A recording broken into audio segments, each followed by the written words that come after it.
അമ്മമോൻ ചാനലിലേക്ക് സ്വാഗതം. അപ്പം നമുക്കിന്നൊരു എഗ് ബിരിയാണി ഉണ്ടാക്കാം. എഗ് ബിരിയാണി ഉണ്ടാക്കാനായിട്ട് ഇഞ്ചിയും വെളുത്തുള്ളിയും പച്ചമുളകും കൂടെ ചതച്ച് വയ്ക്കാം. പിന്നെ നമുക്കൊരു ചെറിയൊരു പീസ് നാരങ്ങ, തക്കാളി അരിഞ്ഞത്, കറിവേപ്പില, പിന്നെ ആവശ്യത്തിനുള്ള നമ്മൾ സവാളയൊക്കെ എടുത്ത് വെക്കണം. അപ്പോൾ സവാള നമുക്ക് ആദ്യം ഒന്ന് വറുത്ത് പോരാം. അപ്പോൾ അതിനായിട്ട് നല്ല നാടൻ വെളിച്ചെണ്ണയാണ് ഞാൻ എടുത്തേക്കുന്നത്. അപ്പം വെളിച്ചെണ്ണ ഒഴിക്കാം. കുറച്ച് വെളിച്ചെണ്ണ മതി. അതെടുത്തിട്ട് നമുക്ക് സവാള ഉണ്ടല്ലോ, അരിഞ്ഞു വെച്ചിരുന്ന സവാളയിൽ നിന്ന് നമുക്ക് കുറച്ചെടുക്കാം. കുറച്ച് മതി നമുക്ക് ഈ ഒന്ന് ഫ്രൈ ആക്കാൻ വേണ്ടി. അതിൽ നിന്ന് കുറച്ച് ഫ്രൈ ആക്കാൻ വേണ്ടി എടുക്കാം. എന്നിട്ട് നമുക്കത് ഫ്രൈ ആയി കഴിയുമ്പോൾ നമുക്കത് കോരി മാറ്റാം. ഇത് നമുക്ക് പെട്ടെന്ന് കുട്ടികൾക്കൊക്കെ ഉണ്ടാക്കി കൊടുക്കാനും ഒക്കെ നല്ലതാണ്. പെട്ടെന്ന് ഒരു തട്ടിക്കൂട്ട് ബിരിയാണി എന്ന് പറയാം. അതാകുമ്പോൾ എഗ്ഗ് നമ്മളെ വീട്ടിൽ എപ്പോഴും എഗ്ഗ് കാണുമല്ലോ. നമുക്കത് പെട്ടെന്ന് ചെയ്യാവുന്ന ഒരു ഇതാണ്. പിന്നെ നമുക്കിതിനകത്ത് അടുത്തത് നമ്മൾ ഈ അണ്ടിപ്പരിപ്പുണ്ടല്ലോ, അണ്ടിപ്പരിപ്പ് ഒന്ന് വറുത്ത് കോരി വയ്ക്കാം.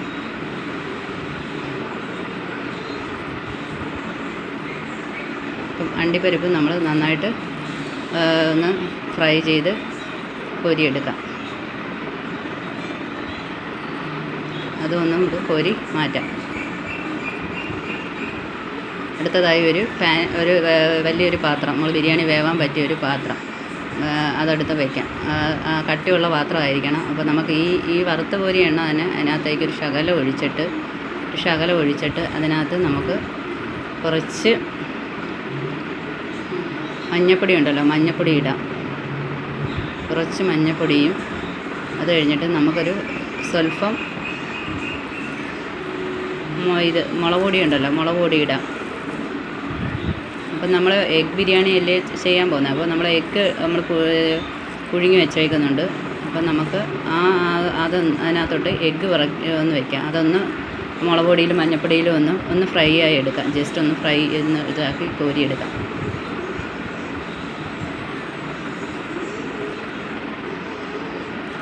അപ്പോൾ നമുക്കിത് കോരി മാറ്റിയിട്ട് പിന്നെ അടുത്തതായി നമുക്ക് ബാലൻസ് വന്ന ആ എണ്ണ ഇരിപ്പുണ്ടല്ലോ, ആ എണ്ണ നമുക്ക് എടുത്തുകൊണ്ട് ഇതിനകത്തേക്ക് ചേർക്കാം. ആ എണ്ണയും കുറച്ചും കൂടെ നമുക്ക് ശകലം കൂടെ നമുക്ക് വേണമല്ലോ എണ്ണ നമുക്ക് ആദ്യമേ ചെയ്യുന്നതിന്. അപ്പോൾ തൽക്കാലം ഈ ഒരു എണ്ണയിലേക്ക് നമുക്ക് എടുക്കാം. ഇഞ്ചിയും വെളുത്തുള്ളിയും പച്ചമുളകും ചതച്ചത് ആദ്യം ഇടാം. സ്വല്പം കറിവേപ്പിലയും കൂടെ വിതറി അതൊന്ന് വരളുന്നിടം വരെ നമുക്കൊന്ന് വെയിറ്റ് ചെയ്യാം. ജസ്റ്റ് ഒന്ന് ഫ്രൈ പോലെ ആവുന്നിടം വരെ ഒന്ന് വെയിറ്റ് ചെയ്യാം. അപ്പോൾ എന്നിട്ട് നമുക്ക് കറുകപ്പട്ട, ഗ്രാമ്പൂ, തക്കോല അങ്ങനെയുള്ള എല്ലാ ഇതുകളും ഇച്ചിരി ഇടാം. പെരിഞ്ചീരകം അങ്ങനെയുള്ള എല്ലാം ചേർക്കാം.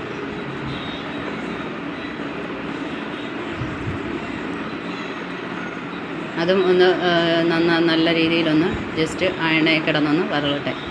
ഒന്ന് വരണ്ട് വരുമ്പോഴത്തേന് നമുക്ക് നെക്സ്റ്റ് അടുത്തതായിട്ട് ഈ ബിരിയാണി പെട്ടെന്ന് തന്നെ ഉണ്ടാക്കാൻ പറ്റുന്നതാണ്. വലിയ താമസമൊന്നുമില്ല. റൈസ് നമ്മൾ കഴുകി വാങ്ങി വെച്ചിട്ടുണ്ട്. അപ്പം നമുക്ക് വീണ്ടും ഈ ബാക്കി വരുന്ന സവാളയെല്ലാം ഇതിനകത്തോട്ട് ചേർക്കാം. അപ്പോൾ ഈ സവാള ബാക്കി ചേർത്ത് പെട്ടെന്ന് തന്നെ നമുക്കത് നന്നായിട്ട് വഴറ്റിയെടുക്കാം. സവാള നല്ല രീതിയിലൊന്ന് വഴണ്ട് വരണം. അതൊന്ന് ഗോൾഡൻ കളറൊക്കെ ആയി ജസ്റ്റ് ഒന്ന് വഴണ്ട് വരുന്ന സമയം ആകുമ്പോഴത്തേന് നമുക്ക് അടുത്തതായി നമ്മൾ മസാലപ്പൊടികൾ, അതായത് ഇച്ചിരി പൊടികളെല്ലാം നമ്മൾ അതിൻ്റെ കൂടെ നമുക്ക് ജസ്റ്റ് ഇച്ചിരി മുളക് പൊടിയൊക്കെ വേണമല്ലോ ഇരിക്കും. അപ്പം മുളക് പൊടി ഒരു 2 സ്പൂണ് ചേർക്കാം. അത് കഴിഞ്ഞിട്ട് കുറച്ച് മഞ്ഞൾപ്പൊടി ചേർക്കാം.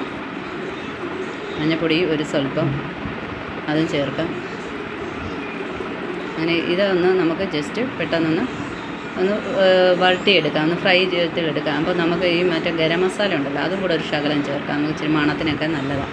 അപ്പോൾ ആ ഗരം മസാലയും കൂടെ കുറച്ച് നന്നായിട്ട് ചേർത്ത് അത് നമുക്ക് നന്നായിട്ടൊന്ന് വഴറ്റിയെടുക്കാം. പിന്നെ നമുക്കൊരു ശകലം കട്ടിയായിട്ട് നല്ല മസാലയ്ക്കൊരു കൊഴുപ്പിട്ടാണ് നമ്മൾ മല്ലിപ്പൊടി ചേർക്കുന്നത്. അപ്പം നമുക്ക് ആ മല്ലിപ്പൊടിയും കൂടെ ജസ്റ്റ് ചേർക്കാം.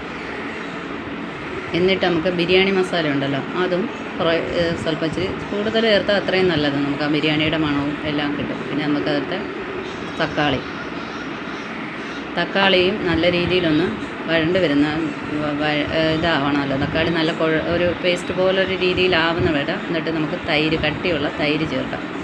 തൈര് ഒരു 2 സ്പൂണായിട്ട് അതിൽ ചേർക്കാം. അതും നന്നായിട്ടൊന്ന് വഴട്ടിയെടുക്കുക.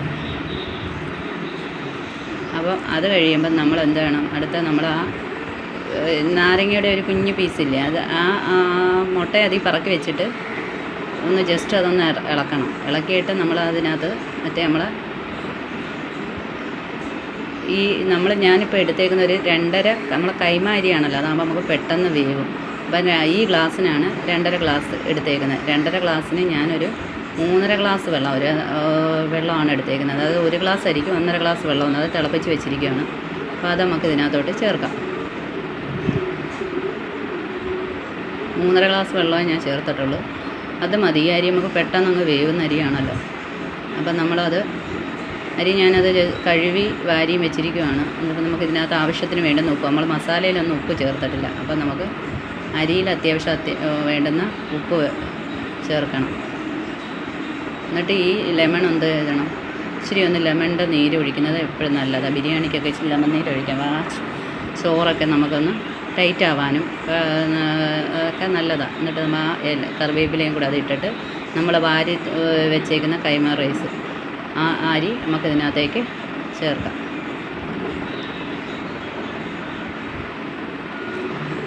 അരിയെല്ലാം മൊത്തത്തിൽ ഇതിനകത്തേക്ക് ചേർക്കാം. എന്നിട്ട് നമുക്ക് കുറച്ച് നെയ്യും കൂടെ അതിനകത്തായിട്ട് ഒഴിക്കാം. എന്നിട്ട് നമുക്ക് അടച്ച് വെച്ച് വേവിക്കാം. അപ്പം നമ്മളൊരു സ്വാദിഷ്ടമായ നല്ല മണത്തോടു കൂടിയ എഗ് ബിരിയാണി റെഡി ആയിട്ടുണ്ട്. അതിനകത്തേക്ക് നമ്മൾ വറുത്തുകോരി വെച്ചിരിക്കുന്ന സവാളയും എന്നിട്ട് നട്ട്സായ അണ്ടിപ്പരിപ്പും അതിനേക്ക് ചേർക്കാം.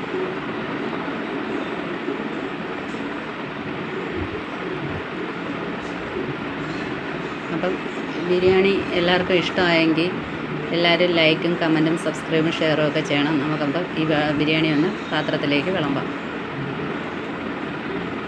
എല്ലാവർക്കും വീഡിയോ ഇഷ്ടമായെങ്കിൽ എല്ലാവരും അതിന് കമൻ്റൊക്കെ ഇടണേ. Tata bye bye. നമുക്കിതൊന്ന് പപ്പടവും സലാഡും ഒക്കെ ആയിട്ടൊക്കെ ഒന്ന് വയ്ക്കുകയും. Okay, bye bye. അപ്പോൾ എല്ലാവർക്കും ഈ വീഡിയോ ഇഷ്ടപ്പെട്ടെന്ന് വിചാരിക്കുന്നു. അപ്പോൾ ഇതാണ് നമ്മുടെ എളുപ്പത്തിൽ ഉണ്ടാക്കാൻ പറ്റുന്ന ഒരു എഗ് ബിരിയാണി.